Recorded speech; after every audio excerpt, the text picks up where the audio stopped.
TNC. Oo, kaya ata nila Oh! sinipa na. Itong si King Kong, nakabili na rin ng immortality, pero masakit na rin yung mga normal hits. Kung sino yung nagamit ni Brusco, alalayan lang niya yung mga miyembro ng E1, pero si Kirk ata may Wow! E1 sa aeroplano. Side ay papasok din. Pero masyado siya malayo din, super fresh para Kel. Hahabol ang TNC Pro Team, pero si Kel nandun with a sustain. Habang si Triman ay nandun din. Wow! Nakasama pa Shadow King kasama pa ng tech charge. Ilalaban na ito ng TNC Pro Team, pero may pa rin naman apat na miyembro ng TNC Onyx. Grabe, sustain! Si Kira ay nakakuha ng kill flicker from Benny! pero si Benny Cutie Benny! naghahanda na magiging plano. Si Pai nagamit niya. Kaya lang pamamaalan din ata. Pop yung Imo. Kailangan matras si Zaida. Baba na. Pinapisang evolved lord na ito. Nandiyan si Zaida. Nakita siya ni Brusco. Aray! Makakapag-quad shadow pero mukhang mapapauli na rin agad. Ang taas pa ng buhay ng Lord Pre. Ay, binalikan pa. Pero masyado atang ipin. Changlo. Ito si Oh! Changlo. Meron naman siya immortality. Si Zaida ay nakakuha pa.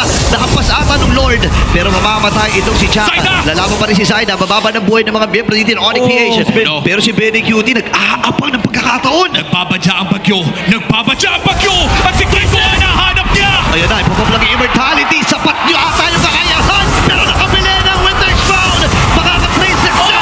Pero di siya makakaligtas sa pangil ni Zaida. Breaker from the Prince. At si Zaida na ako ng kill. Dalawa na kagad ang kanyang napitas. Oh my, Jeet Kundo into Way of the Dragon. Binake nila yung Traceless, and after the Winter Crown, there was still a Shadow latching on to the YSS. Ala, kaya ba nila tapusin to? Si Triman ay pumasok na. Buhay na si Cruz. Pwede niya hawakan yung mga minions dito. Pero nandun yung Brilliant.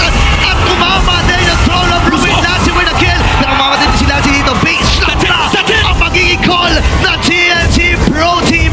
Meron silang katapot na kasama at tagumpay. Buhay ng mga miyembro dito ng Onyx PH. no. Pero si Benny Cutie nag-aapang ng pagkakataon. Nagbabadya ang bagyo. Nagbabadya ang bagyo. At si Kiko nahanap niya. Ayan na, ipapap lang yung immortality. Sapat nyo ata yung kakayahan. Pero nakabili ng Winter's Crown.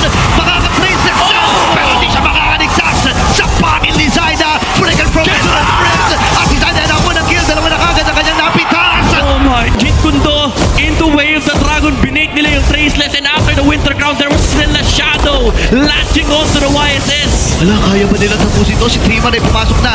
Buhay na si Cruz. Pwede niya hawakan yung mga minions dito. Pero nandun yung Brilliant.